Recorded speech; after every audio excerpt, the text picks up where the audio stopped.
Welcome to the BOSCHCAST with James Boschman and Denise Young, where we talk about Manitoba real estate and everything else that's on our minds. What's going on, everyone? It's James here. And Denise. Thanks so much for tuning in to another episode of the BOSCHCAST. We got an exciting topic today, which is fairly relevant to what's going on in our market right now. And that is how to win a bidding war. We'll talk about how you can position yourself the right way as a buyer in a potential multiple offer situation. Get yourself ready for writing offers in this kind of market, and kind of strategize on that. But before we get into the topic, we should shout out some local businesses. And there's no better time than the present with everything going on out there to support local and support Canadian and all that kind of stuff. So Denise, you want to kick it off with your local biz shout out? Yes. So it was, beautiful, sunny, 20 degrees on Saturday. So we made our way down to Sky Sunday at 301 Ottawa. And surprisingly, it was like so dead. And this business used to be located in Gulf Central on Plessy. So it was like a huge Transcona hotspot and was always packed and everything. And since they moved locations, apparently they're not doing so great. They're down the street from Sub-Zero, and we could see Sub-Zero had massive amount of traffic. They have a really good social media game. But Sky Sunday had literally we were the only people there. So no wait, no big lineups, and their ice cream's amazing, and they have so much offer. And the old couple that runs it is super, super friendly and nice and everything. We always love supporting them. So check out 301 Ottawa Sky Sunday the next time you want ice cream. That's awesome. Yeah, it's warming up. Well, today it's snowing outside again. What the heck? But I'm in denial about that. Yeah. But even if it's snowing outside, hey, ice cream. I was eating ice cream when it was like minus 40 outside. But yeah, you are from Winnipeg or Manitoba. Yeah. Ice cream's good anytime. Ice cream, breakfast, lunch, dinner. If I had the choice, for sure. Yeah. So I have two local business shout outs in no particular order. So our dog, Nova, she recently had another leg surgery. But prior to that and post-surgery, we've been taking her to, it's a dog physio place. It used to be located like in the Transcona area, but they've recently relocated to Pembina Highway. Okay. But they have a really beautiful facility there. And the owner, she's just unreal. She takes such great care of the dogs and stuff. So it's good for like pre-post surgery stuff. If you have a dog, like an aging dog or a dog that needed to have like a leg surgery or something like that. But even for maintenance, like us as humans, oftentimes we need to get a tune up, go to the physio, go to the chiropractor, and just get tuned up. If you have an aging dog like we do, they need all the help they can get. And it's really not all that expensive to do it. If it means you're going to prolong their life and, give them more mobility and stuff like that. So the company's called Head to Tail Pet Rehab, and they're really great. And they've been doing a great job. They have like a submersible water pool thing that fill up, and the dogs can swim, and they do all the range of motion exercises and stretching, and like it's really, really cool. So that's awesome. Definitely highly recommend Head to Tail Pet Rehab. And then totally on the other opposite end of the spectrum. So people may or may not know that we sell for builders and new homes. We don't just sell new homes, but we do everything. And I do a lot of new home sales. But I want to shout out one of my buddies. His name is Bobby Petit, and he's originally from Ile-des-Chênes. He still lives out there, but owns a company called Centennial Gravel and Excavating. And this guy is like Bob Ross with the skid steer, the way he Oh, yeah. paints with his skid steer. So if anybody out there needs any sort of grading, excavating, driveways, he does roads, ditches, culverts, all that kind of stuff. Great guy, great pricing, and does a really good job. He works for a couple builders that I sell for, and just a good overall company. So that's Centennial Gravel Awesome. and Excavating. Yeah. All right, so maybe let's jump into the topic. So we're going to talk about how to put together a winning offer in this crazy market. Yes, it seems like all these offers we've been putting in lately are all going into multiples. Even like I had one like way out in Haddishville, and it still went into multiple offers. Yeah. It's a sign of the times, low inventory, increasing demand. Who knows? Maybe as the time goes on, there'll be influx of listings. But I was talking to somebody the other day, and I said it's kind of like the chicken before the egg situation. I feel like, well, I know that there are a lot of people out there that want to jump and put their house up for sale, but if they don't have confidence that there's a lot to choose from to buy, then they kind of hold off. Yeah. And when that house does come up that they're interested in, then everybody scrambles, right? It's like, oh my gosh. Yeah, and nobody's ready to do anything. So there are strategies, that you can take. I feel like if you're, if you talk to one of us, we have a lot of experience with this kind of stuff, and helping you to kind of structure, get ready, get your house for sale. And these are some of the things that we'll talk about, so that when that house does come up for sale, you're at least a little bit more prepared than maybe the competition. But yeah, right now, like, because of the lack of inventory, interest rates coming down, and just overall spring market, bidding wars are definitely a thing again. Yes. And they're frustrating. Absolutely. So definitely frustrating. It's hard to be a buyer. But if you have a strategy on your side, then, it could help you to get what you want. Yeah. So maybe let's go through some of the things that people should prepare for, or, people should know about. Yeah. Buyers specifically, so let's talk to the buyers out there and let them know how they can potentially win in a bidding war. Yeah. So your first and foremost thing always, bidding war or not, is your pre-approval. 100%. But when you're facing a possible bidding war, you almost want to take it a step further and have talk to your lender and see if they can actually process it with the house, and provide you a letter that has the address of the house on it, so you're pre-approved for this house.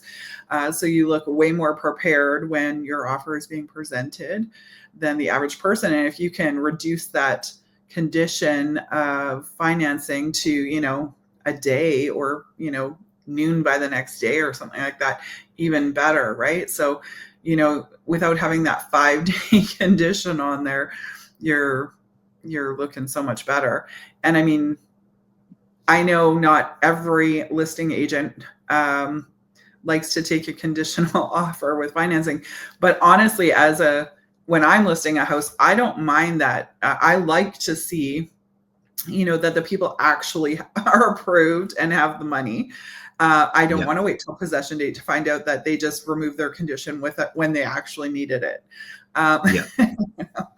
Yeah. 100%. And this, this kind of speaks to, why it's so important to have a winning team on your side. Good mortgage broker, a good bank rep, somebody who is I don't want to say waiting on bated breath, but somebody who is prepared to get that phone call from you to say, we found the house that we want to buy. We want to write the offer. Offers are Monday night, Tuesday night, whatever. Let's get prepared now. and they can kind of get proactive with you, and they can start doing all the paperwork behind the scenes. Maybe we send them a copy of that listing, and they get all the tax information. They get everything that they need on their end. To hit submit to the lender, and it's like you said, all they need is a day. Yeah. I love it when they ask the questions ahead of time. Are we going to need a well water test? Are we going to need, like, there's some, different kinds of properties out there that might need some special things done ahead of time, right? So and make sure you have, as a buyer, you're prepared as well. Get all of your documentation that the lender requires, pay stubs, T4s, whatever.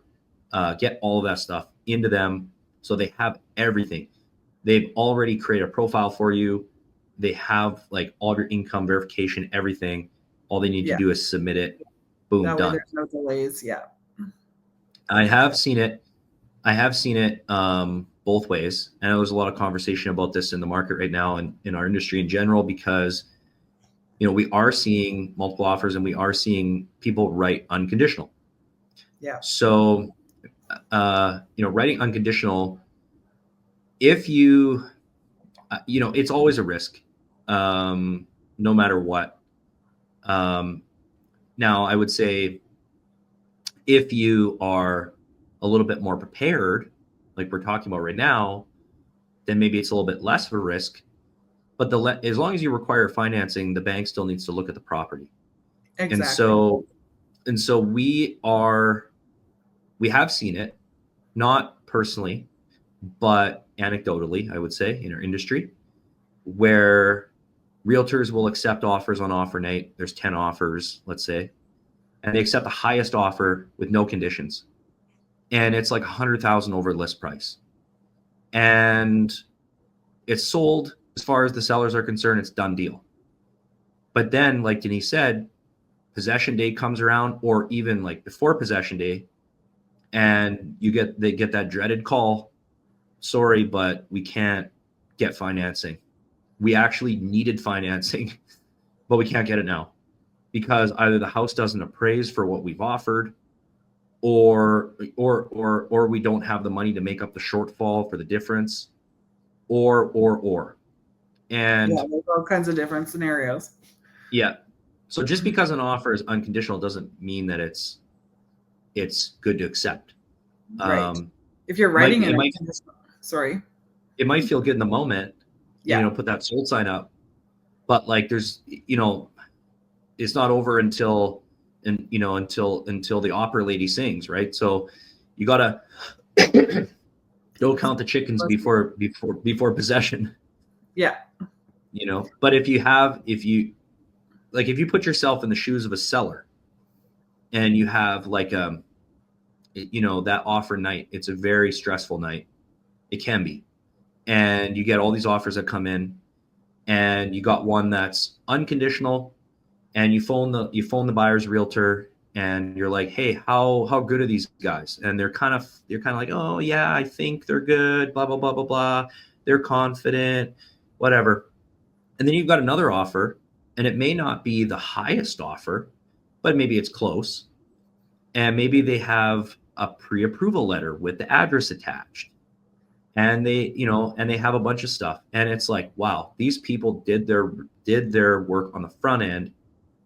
Let's take that offer because at least we're confident, or there's more confidence that we're going to get paid at the end of the day.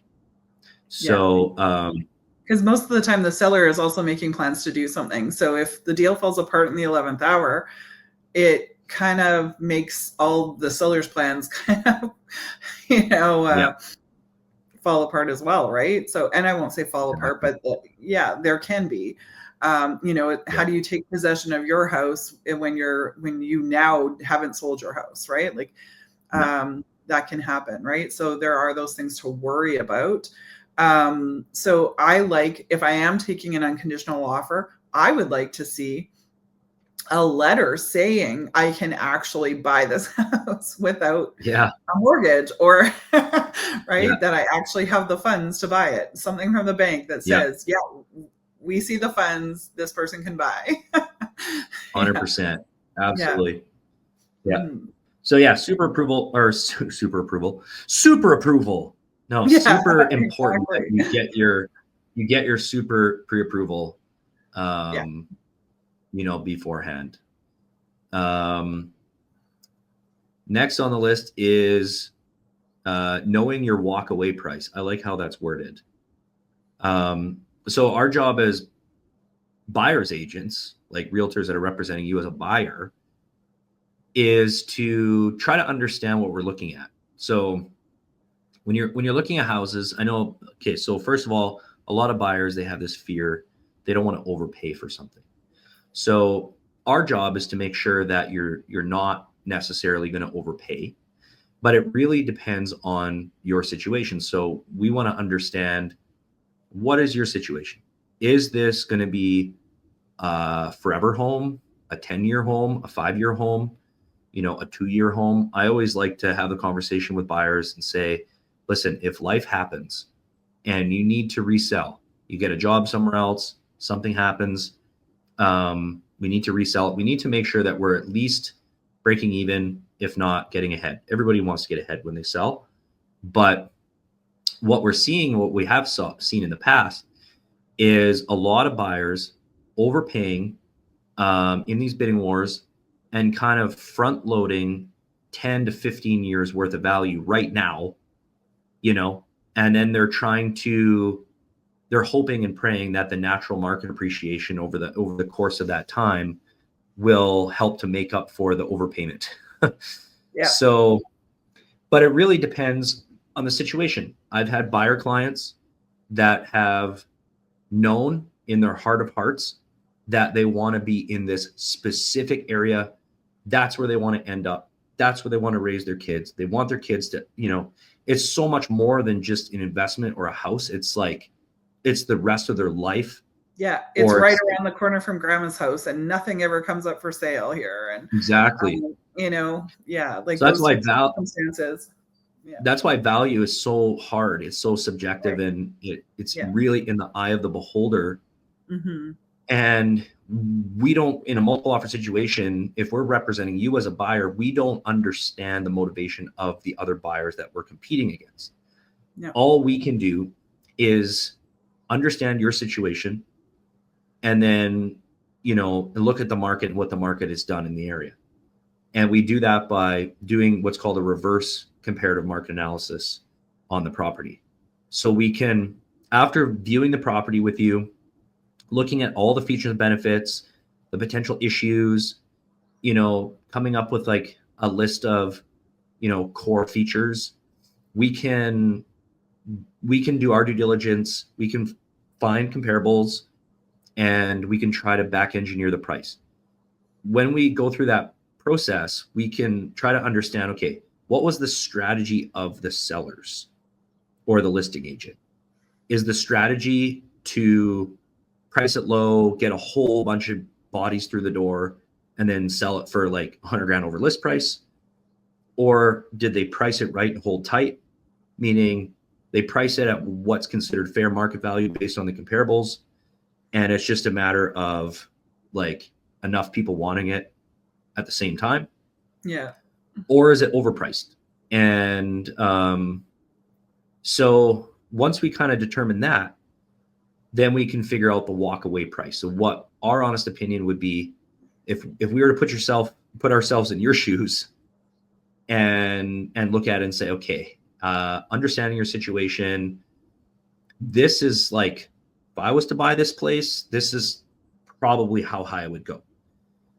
I don't think I would go over this amount.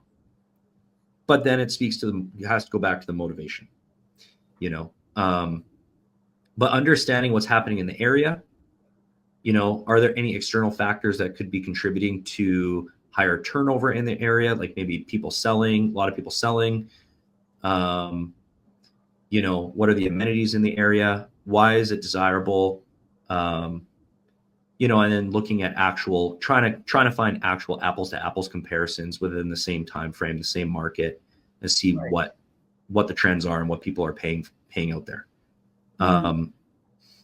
But yeah, our job is to, long story short, is to try to make sure that you're not going crazy and Or And you're this is making going to an educated decision. Like I've had clients decide, yeah, we're willing to overpay for this house because it's the perfect location and circumstance for our family, right? So then they're like, okay, so if you think that the high end of what it will sell for in multiple offers is, 455, then we're going to do 475 to make sure we get it, right? Yeah. And as long as they've made that decision with the education knowing what they are doing, right? And not just throwing numbers at a wall. Right? 100%. Yeah. 100%. Yeah. Yeah. Having an educated decision, making an educated decision is, what our job is. Exactly.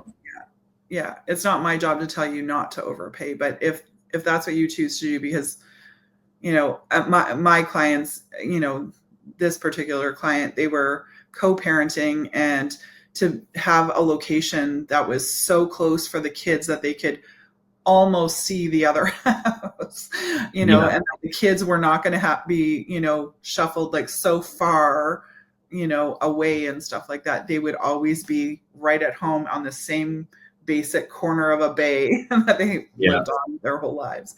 So for them, it was worth it, right? To make sure that their kids had that security. For sure. Yeah. And there's just some areas of the city that are so beautiful or so desirable. Yeah. Bunn's Creek. And you can't, it's difficult to quantify somebody's dream. Absolutely. And if you grew up in that area and you want to stay in that area and have your kids like down the street from grandma and grandpa, like when a house comes up, you just jump on it because it might not come up again for another year. Yeah. Yeah. When you have a goal like that or a dream like that, this is why houses aren't just investments, because you can't quantify that. Like you can't put a number on that. It's just so subjective. So, which I totally get, so, So the other way that we can kind of prepare to help you to fight and win a bidding war is just to have conversations. So, us as buyer's agents, we have the ability to have a conversation with the listing agent, the person who's representing the seller, to try to find out their, I would say, motivation. But a lot of times, you're not supposed to disclose certain things. You can't disclose. But my dad always said, if you don't ask, James, you don't get. Exactly. So, and if you're actually in conversation, like I don't like to just do this by like, we touch base and ask our questions, like, how old is the furnace and all that stuff. That's fine to ask in a text. But when I actually am ready to write an offer, I want to actually, or maybe even well before I write the offer, when I know my client is really interested, I'm going to call that other realtor and start having conversations. That way, at some point, I'm going to hear what the motivation is. I'm going to hear that mom's already moved into a care home. I'm going to hear that, they've already moved to Calgary. I'm going to hear, a lot of agents won't say they're in the middle of a divorce because, that's got a negative connotation to it or something like that, right?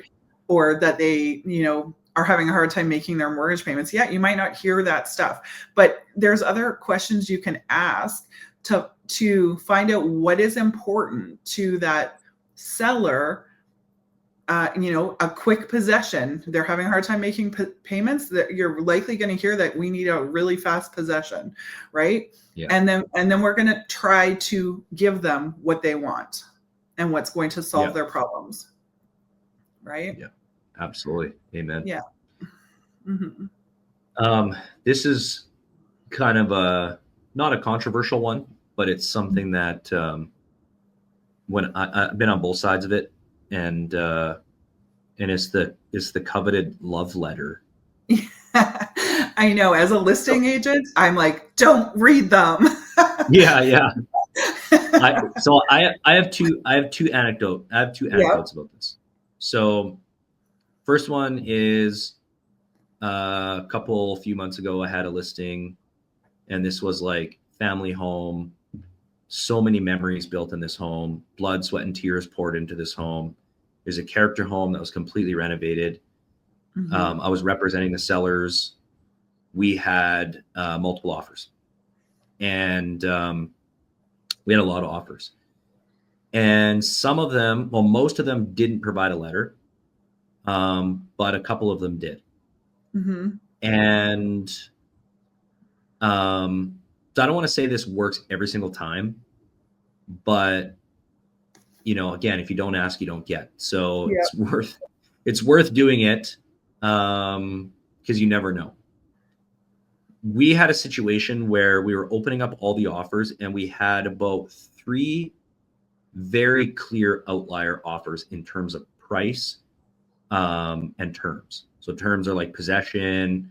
Are they asking for everything that you're including? Conditions, lack of conditions, whatever. So we had 3 outliers that I would say were like, any one of those offers would have been great. But none of those 3 outlier top offers had letters attached. Oh, wow. It was all just straight up, here's how much we love your house and we're willing to prove it to you in big deposits and big price. Somewhere down I would say the middle of the pack in terms of price, there was an offer, and it was like, it had a financing condition. It had a home inspection condition. It had, everything under the sun. Yeah. But it had this letter. So the way that I structure or like try to prepare multiple offer dates is to be organized, and I'll print everything out. I'll label everything. I'll put like realtor's name, price, possession, deposit, conditions, and then I leave a space if there's anything other. And then I put everything in folders so that it's like clear, it's easy, organized. Organized. Yeah. So it's a husband and wife. The husband and wife sellers are debating on what they should do. And they got a glimpse of one of the offers, this middle of the road offer with this letter. And they start reading it. And it was like, oh my gosh. And the wife started crying. And she was like, we have to give it to them. I'm like, what? And the husband is like, it's okay. Like, it's nice that they wrote us a letter and everything, but these people clearly want it very badly to the point where they are willing to pay what they're willing to pay. Even though they didn't write a letter, that speaks volumes, right? Yeah. And then the wife was like saying, well, it's so hard out there. I understand it's so difficult to buy a house nowadays. And it would be so great to give these people, based on the letter, be so great to give these people like their family home. And, I can imagine these people building the same memories that we did. And it was like a tug of war. And I actually got asked to kindly leave the room so that they could figure it out. Oh, I was like, what? And I'm talking like it was a spread in price. Like, wow.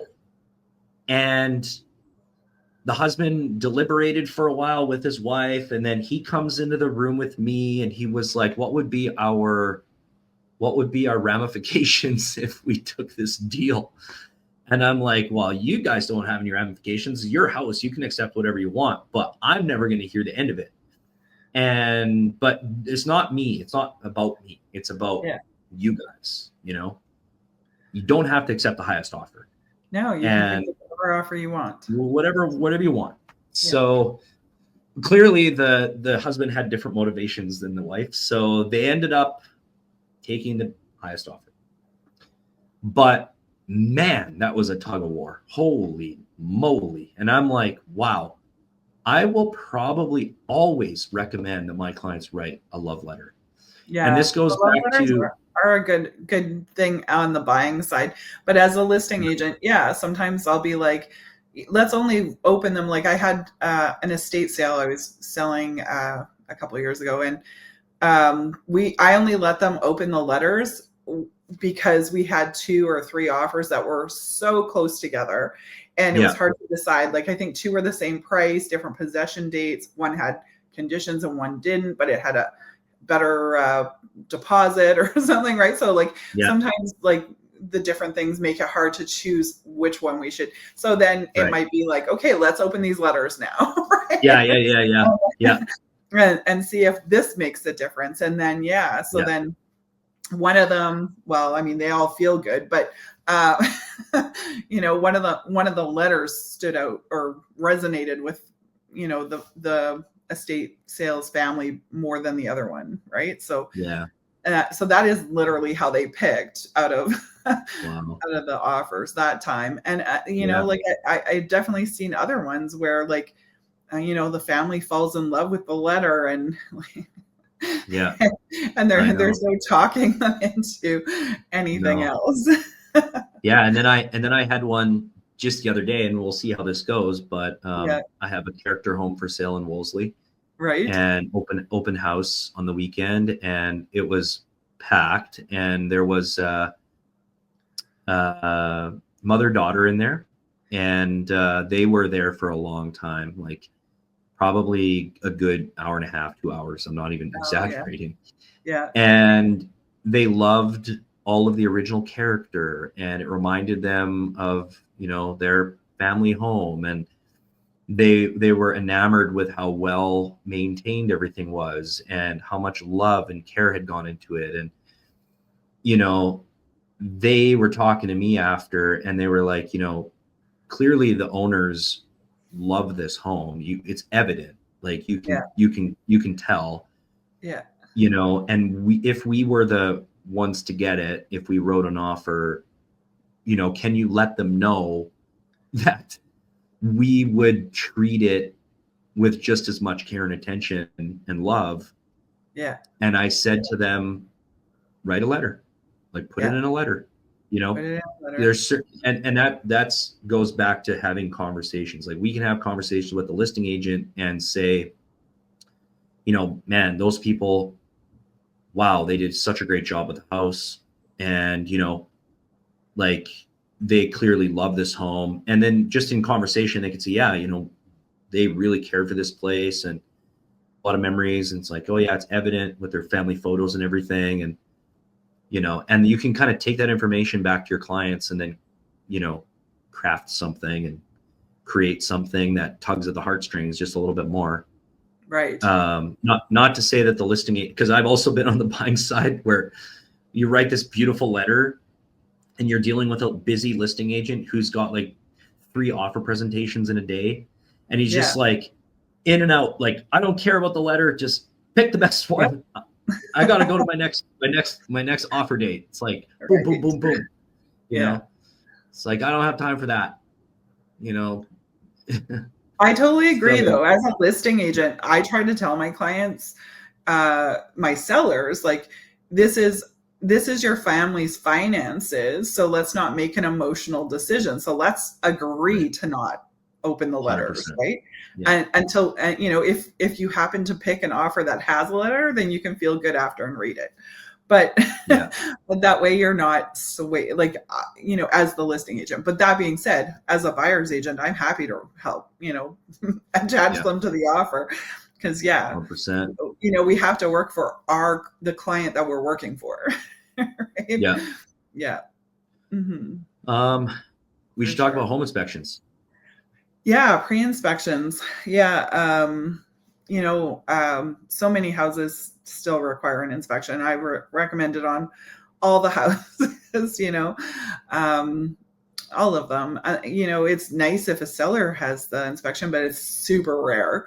I haven't seen any this season, actually. And but if you can get, we have several inspectors that offer pre-inspections, and whether they do like a short form inspection or just look at 1 or 2 systems for a much lower price, at least you're having something, the major items looked at prior to writing that offer. Yeah. And then we do have a couple of inspectors that offer that, and then they'll come back on possession day and do the full inspection so that you still have the reports on how to maintain the house and stuff like that, which is Yeah. part of the reason to get an inspection. 100%. Yeah. So, and then that just helps. I feel like when you do a pre-inspection, not only does it help you understand the house better, but it and have your peace of mind, but I feel like as the to the listing agent, and the seller, there's less liability because you have taken the time to look into things, right? Absolutely. So there's less likelihood to be a phone call on possession day complaining about something. Yeah. So I feel like when 100%. I'm presenting those offers, I'm like, these people did an inspection ahead of time, right? Like, Yeah. you know, Yeah. so Yeah. it's not Yeah. the lack of an inspection on their offer. It's also that they did one. Yeah. No, that's it's really great advice. You know, it can be expensive if you're getting an inspection and then you lose it and then you keep keeps happening.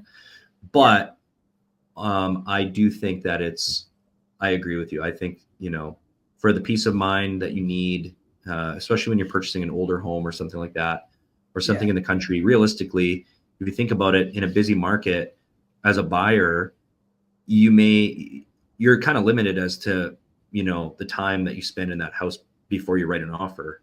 Yeah. Maybe you have 30 minutes, maybe you have an hour, you can always come back for another showing, but like, sure. But even 2 hours in a house is like, how much are you seeing really? Yeah. Right. Yeah. So we have a few inspectors that we recommend that can do the pre-offer home inspections and give you the peace of mind that you're looking for. Look at the major components of the house, the big ticket things that to watch out for. Mm-hmm. And spending a couple $100, few $100 on one of those, like you could potentially save you like thousands of dollars later on. Absolutely. And it can the confidence that you get after that inspection can reflect in the price that you're willing to pay for the house too. So it's easier really to be more aggressive when you know that there isn't going to be a major issue. Right. Yeah. And I added something to our list because we had missed it. Big deposits. Yeah, big deposits. Yeah. So at the end of the day, the deposit goes towards the total purchase price, goes towards down payment. So, you pay now, you pay later, but it's shown as earnest money, or it just shows the sellers that you're serious. At the end of the day, they don't get access to that money. If your offer is accepted, that money gets held in a trust account, but it just kind of shows the sellers like, listen, we are really serious about buying your house. Yeah, we're not going to walk away from it. We're not going to walk away from 10 grand. We're not going to walk away from 15 grand, whatever it is. Yeah.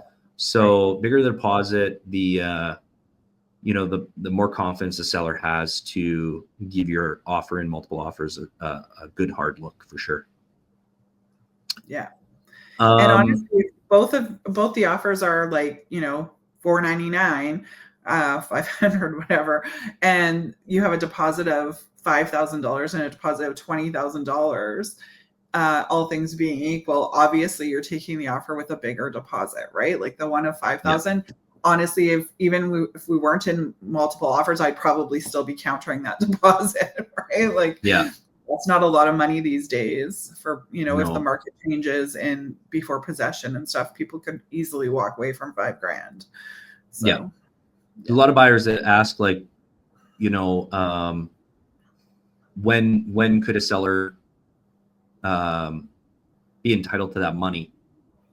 Yeah. And at the end of the day, it's only if you decide to default, or if you can't get financing, or something happens and before you take possession, you decide to walk away from the deal, and then the seller doesn't automatically go to the seller. They still have to go to court over it.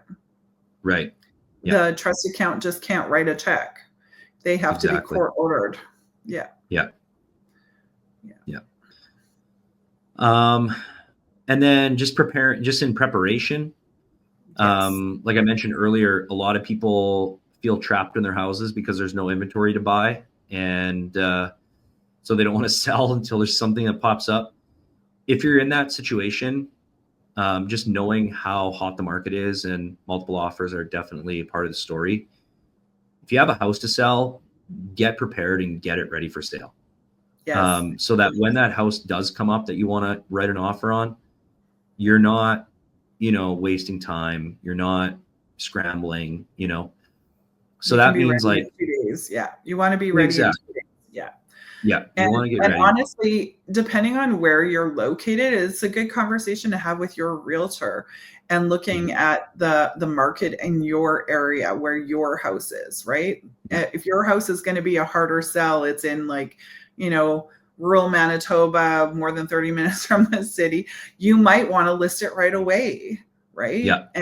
But if it's in like a super popular, fast moving market like Oak Bank or, in the city, then you're going to wait until you've found something and not put condition to sell and take that chance. But that is the conversation you need to have specifically with your realtor, because every circumstance is so different. So you want to have the data.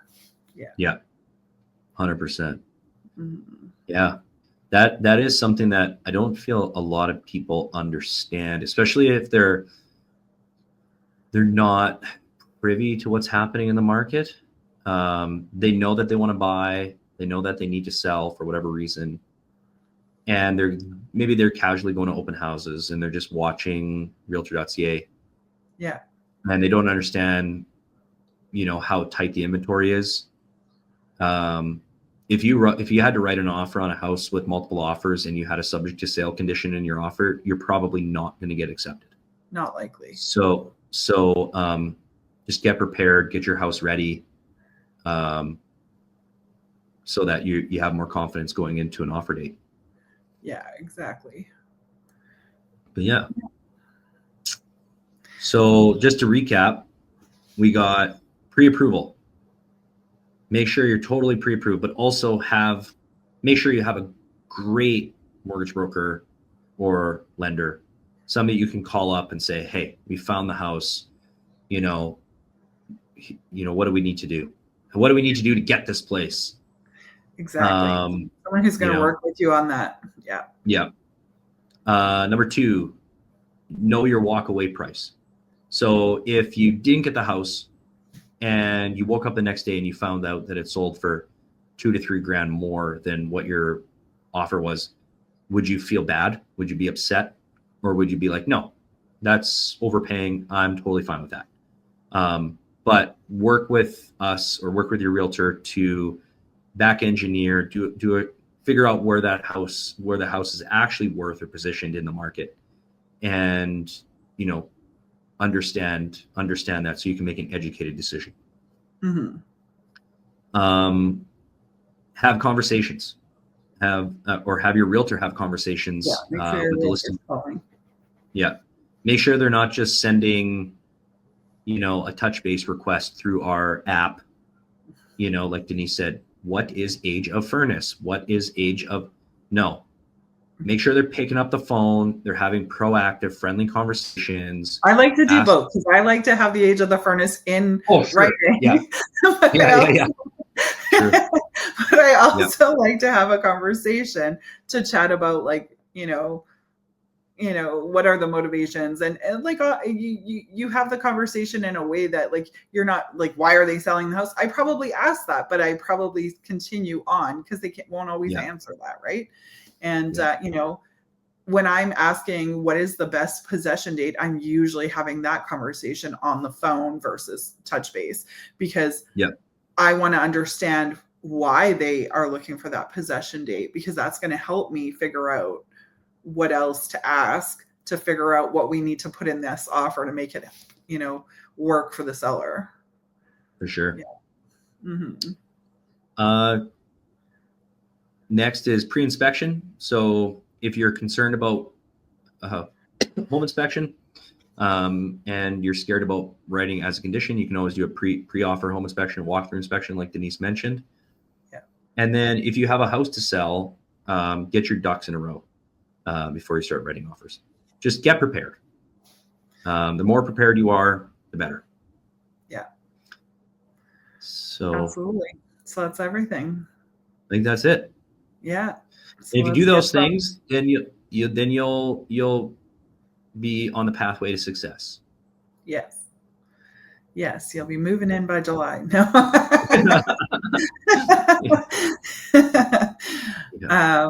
But yeah, so have the conversations with your realtor for sure. Yeah. Yeah. 100%. Right on. Mm-hmm. And hopefully you'll call the Boschman team. Yeah. Hopefully you'll call Denise and she'll find you the perfect house. So Awesome. that's awesome. Thanks everyone for tuning in, and like, share, subscribe. And if you do have any real estate questions, we're always happy to help. Yes. And 2 more days till the next Bank of Canada announcement. Yeah. I wonder if they're going to cut. They probably will. I think they're going to cut again. It'll be what, the 9th cut in a row? Yeah. Yep. Which only leads to a busier, hotter market. So get prepared. Yes. But apparently it's not busy or hot in the big markets. That's why they're still going to cut. Yeah, for sure. Well, all those buyers from Toronto and Vancouver, they'll look to Winnipeg. I already had someone call me. I actually had a buyer's consultation with them yesterday. They're moving from Toronto to Manitoba. No way. Yeah. Wow. Yeah. Crazy. Yeah. Wow. So we're the hot spot. We are apparently the hot spot. Paradise. Right? It's paradise. Despite their market being slow, the prices haven't really come down, and there's not much affordability there. Yeah. Yeah. So right on. Okay. Thanks everyone. All right. Take care. Bye. Catch you on the next one. Bye.